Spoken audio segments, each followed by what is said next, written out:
Did you know the average American spends upwards of $5,000 per month?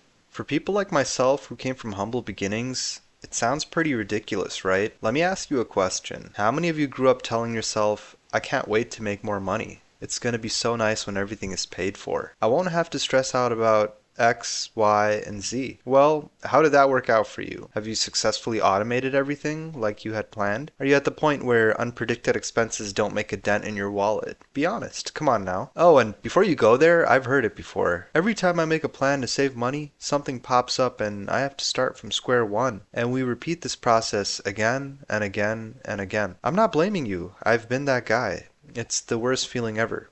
I know how frustrated you are. This is going to be a tough pill to swallow for some people, but I'm going to say it. You haven't earned the right to enjoy your wealth. So what the heck are you doing? Why aren't you breaking down a list of all the luxuries that you quote unquote can't live without? Just because you want to look cool and have fun? Because a trip to Barbados is going to show the world how much you're living it up. You have to understand that there are three stages of wealth: the elimination stage, the building stage, and the enjoyment stage. You have to keep that general framework in mind, and before we dive any deeper, do realize that these stages are not necessarily independent of each other. There is some level of overlap regardless of where you are in the process. However, if you want to do this the right way, you have to prioritize the elimination stage. Think of life like a video game. You need to address certain objectives in order to level up. So let's start right from the beginning, shall we? What is the elimination stage? Simply put, it's cutting out what you don't need, like debt and overspending. I was pondering on some of the things that have helped me over the years, and although some of these things I'm about to mention may seem trivial, it all adds up.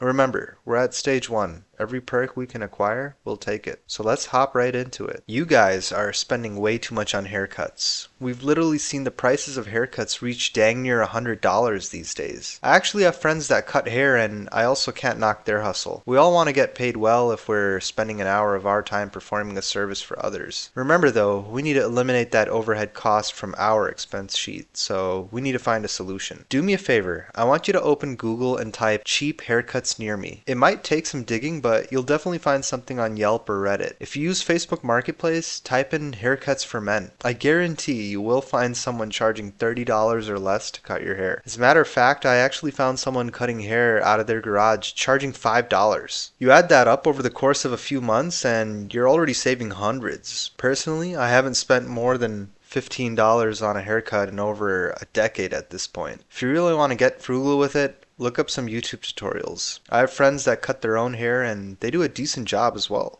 I'm actually quite surprised. Let's move on to the next one. Transportation. I came across something on Dave Ramsey's website mentioning something like $1,000 a month on transportation. I raised an eyebrow at first, but it's the truth. The average American spends in the ballpark of $1,000 a month on transportation. Flying out for vacations, paying for gas, spending money on your monthly car payments. It's a lot. The average monthly payment for a car in the US is something like $700. I've financed 3 cars in my lifetime, and I remember them all costing me between $300 to $400 a month. And that's not including gas and insurance. You need to stop flying out for vacations because you can. You don't need to blow thousands of dollars just to go have fun. I've done it a lot. Trust me, it really disrupts your finances. Remember, we have not earned it yet. Please don't jump into a car payment when you can buy something in cash. I love cars, if it hasn't been evident at this point, but I've wasted too much on them and I don't want you to fall into those same traps. Nothing feels better than having a title in hand,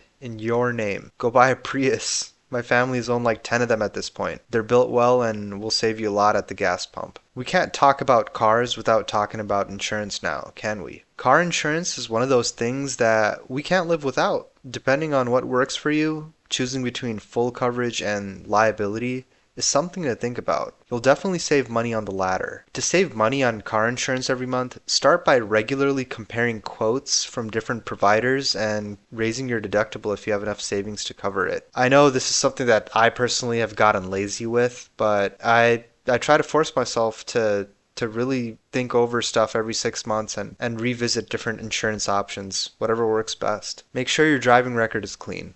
You might want to sign up for usage-based programs that will reward you based on how you drive. Bundle your car insurance with renters or home insurance and ask about discounts for things like good grades, low mileage, or military service if it applies for you. And Always make sure to keep your credit score in good shape. Choose a car that's cheap to insure.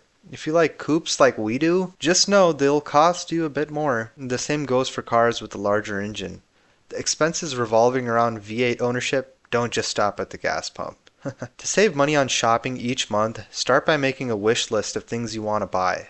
By doing so, it'll help you keep an objective in mind and will help you avoid impulse purchases. Also, consider buying used. I saved a ton of money when I moved because I found a bunch of stuff on places like Facebook Marketplace and Amazon. Here's a tip I came across the other day. Unsubscribe from marketing emails. It'll help reduce temptation. Personally, I'm a huge Burlington Coat Factory guy. I like Kohl's too. I don't need to spend $100 on a pair of jeans. I'll find that same thing marked down significantly at an outlet or thrift store. I think having the if it ain't broke, don't fix it mindset also helps a lot. To save money on transportation each month, walk, bike, or use public transit when possible. And carpool to split costs on fuel and parking. Drive less by planning your trips out ahead of time and avoid traffic if you can. What's worked for me is combining different errands into one run. Knock out two birds with one stone, as they say, right? You can use different apps to monitor the gas prices in your area, and I'd advise while you're at it, just sign up for the fuel rewards programs at different places. A lot of times they're free and it doesn't hurt to save a few cents every time you're at the pump. I mentioned this in one of my older videos, but maintaining your car it's gonna pay you dividends. It's going to improve mileage and it's going to avoid expensive repairs, and that's a big one. Make sure you do your routine maintenance on time. You'll end up saving a lot every month on cars, and I'll tell you this, cars are one of the most expensive things you're going to ever buy. After a house, I'd say, yeah, car ownership it's not cheap. And lastly, I guess we have to discuss entertainment, because this is one of those things that it's going to really vary from person to person. It just really boils down to what you're into and what you're willing to give up. A point that I like to mention, which is always fun, because I always have this issue, right, is I'm bored, what can I do? And what is there to do for free that's fun? And I actually signed up for events on site called Eventbrite, and over there you can find a bunch of different free stuff happening in your area. It was actually like a school project I had at some point in time to go attend a free event, but I thought it was pretty cool. I actually met some people, and yeah, totally free. You can also cut out subscription services like Netflix or Hulu. Just really sit down and see which ones do you really use, what do you really watch. If you feel like they all have programs that you like, then maybe rotate them if you need. Cancel one until the next season of your favorite show comes out. What are your guys' thoughts? I'd love to hear from others in the comments below. What steps do you guys take every month to save money? Is there anything that I missed? Please share. I hope you all enjoyed this quick video on some things I've pondered on in regards to saving money, and I hope to make more videos on topics like finance, investing, dating, and other things that can help us all level up in life. My name is Sam Sagar, and I'll catch you guys in the next video. Take care.